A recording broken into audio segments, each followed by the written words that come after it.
Hey,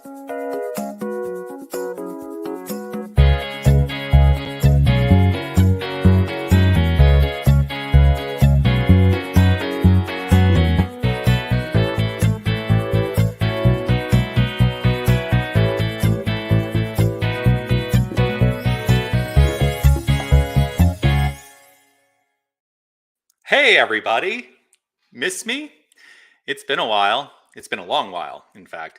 Uh, I'm Reverend Dr. Jonathan Zenz. Let me first let you know, especially if this is your first time joining. I'm Reverend Dr. Jonathan Zenz, and this is a mindful moment, what used to be called the midday mindful moment, but it might become the morning mindful moment. I'm not really sure. But what it is it is an opportunity for us to join together and spend a few minutes in some contemplation and some prayer. And it's an opportunity for me to remind you, to remind myself of our magnificence. Saying that, I do want to offer this reminder, and it is that you are love, you are light, you are life. Yes, indeed, you are magnificent. So, last October, I was in Kauai, and I was there for the Sacred Journey, which is I don't like using the word retreat, but I'll use the word retreat. It was a retreat, which was really an opportunity for a spiritual advancement that is produced by and created by my colleagues in ministry, Reverends Rita Andriello Farron and Patrick Farron, who are the co-founders of the Center for Spiritual Living Kauai.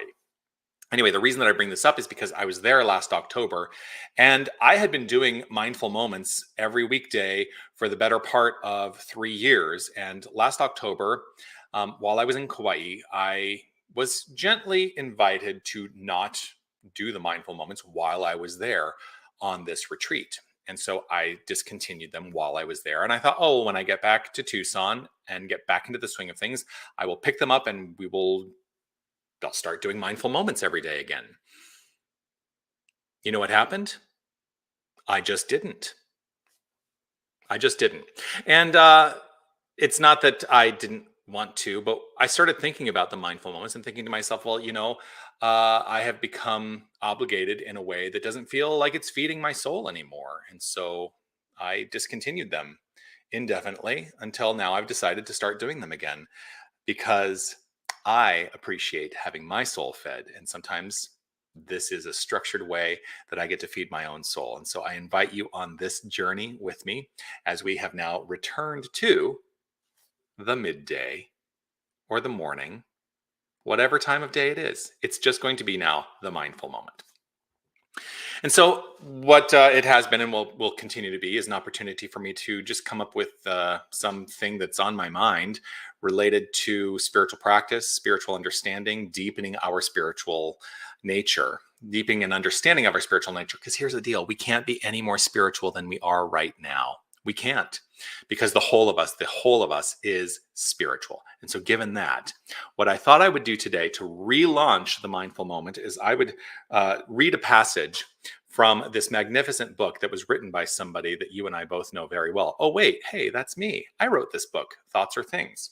And you can get this on Amazon if you want. If you're a visitor to our community here at Unity of Tucson, if it's your first time, you actually get this as a gift from us. But in Thoughts Are Things, the very first thing that I wrote, it was a section called the G word. And I wrote this: if God is infinite, and that is the paradigm for many faith traditions, then human beings must be part of God. If we were not part of God, then God would be finite. And so this section is called the G word, God. There it is, the G word. A word we both worship and fear, and frankly, it's just a word. The meaning we ascribe to it is ours to own. We are the ones who decide to live in a place of misunderstanding around the word and what it truly represents. That is what I see to be so prevalent in most discussions of God: misunderstanding. Let's first consider the language issue. Language is clumsy. It is an effective, but sometimes sloppy tool of expression. And it is just that, a tool. So in describing God, we have many words and phrases: universal, infinite, loving presence, ultimate creator, the Alpha and Omega, the I am that I am, and on and on and on. Yet as we try to explain the ineffable, we instantaneously limit it. Any descriptor creates a box and limits that which is unlimited. It's time we unboxed God. We have narrowly packed away our understanding of God to make it something manageable in our own mind. In packing it away, we have separated ourselves from the deepest understanding that has been taught by the sages and mystics through the ages. We are not separate from this thing called God. We are of God. God is the core answer to the question, who are you? So this is where I begin. It is my desire to unpack the word God so that we may begin to fear it less, understand it more, and celebrate its true nature. So that's how I start Thoughts Are Things. That's the very first little article in Thoughts Are Things. And the reason that I think it's important is because it is that consistent reminder that I invite myself into to root into the nature of being. A couple weeks ago, I was here at Unity of Tucson, and there was a rental here in our sanctuary.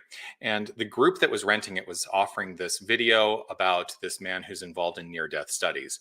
And in the expression of this video, they basically were saying all the things that we teach about the nature of the infinite. That when somebody has that near-death experience, that what is consistent across near-death experiences is this understanding that what people are experiencing in that is pure consciousness, pure love. That's what we call God. That pure consciousness, pure love. It's what we've been teaching in New Thought for almost 150 years, over 150 years, or almost 150 years. It goes back. And the mystics and sages of the ages have all taught this understanding. And when we separate that nature from ourselves, that is where we invite discord into our lives. And so the elimination of discord in our lives is rooted really in remembering who we are, knowing the truth of our being, that we are God, we are light, we are life, we are love. And so that's how I wanted to reintroduce the mindful moment. And so if it is a comfortable and safe space for you to close your eyes, let us take this moment to concretize this, to settle this into our hearts through the practice of prayer treatment. And if you don't know what that is, that's okay too. It's affirmative prayer. We'll talk about that another time, about how we define these things. But go ahead and close your eyes if that's comfortable and safe for you. Relaxing into this pure, perfect moment. Deepening right here and right now into this. There is only one infinite power. There is only one infinite creative presence. There is God and nothing else. And this is who I know myself to be. This is who I know each and every one of us to be. There is no separation. There is only wholeness. There is no division. There is only unity. Our pure core identity is God. This is who we are. This is how we proceed forward. For every aspect of our being is this wholeness. Every cell, every molecule, every atom, every subatomic expression, it's all the energy of the infinite creative source that we call God. There is no thing other than God.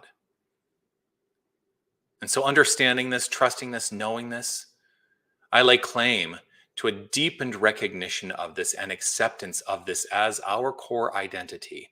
I do this for myself, and I understand this magnificence to be expressing itself in all whom I encounter. Everyone within the sound of my voice, the pure nature of each and every one of them is God, for God is the pure nature of all creation, all beings, all expression. There is no thing that is not purely, fully, fundamentally, 100% God essence. And so, with a grateful heart, I trust in the outflow of this God essence, this pure creative source, this pure creative force. I trust in the outflow of it as our lives. And it is in this understanding of pure perfection that I simply relax and trust that everything is always working in our favor. For the nature of this divine essence is constructive. And so I accept the construct. I release this word as the law, knowing that the word spoken is complete in the expression of it. I let it be so. I relax, trust, and know. I relax, I trust, and I know all is well. And I affirm it by saying, and so it is. Amen.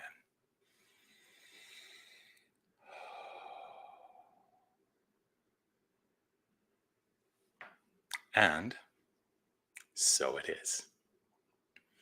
Well, I am so grateful to be returning to this paradigm. I'm so grateful that you have decided to return to this paradigm with me.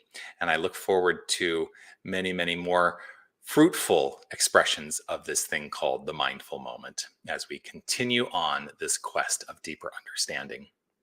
Peace and blessings to you. I plan to see you tomorrow, and I look forward to this. I love you all. Do you know that? You are the beloved. I am the beloved. We're all the beloved. But I am so grateful that we get to share this time. All right. Peace and blessings to you. We'll chat again later. Bye, everybody.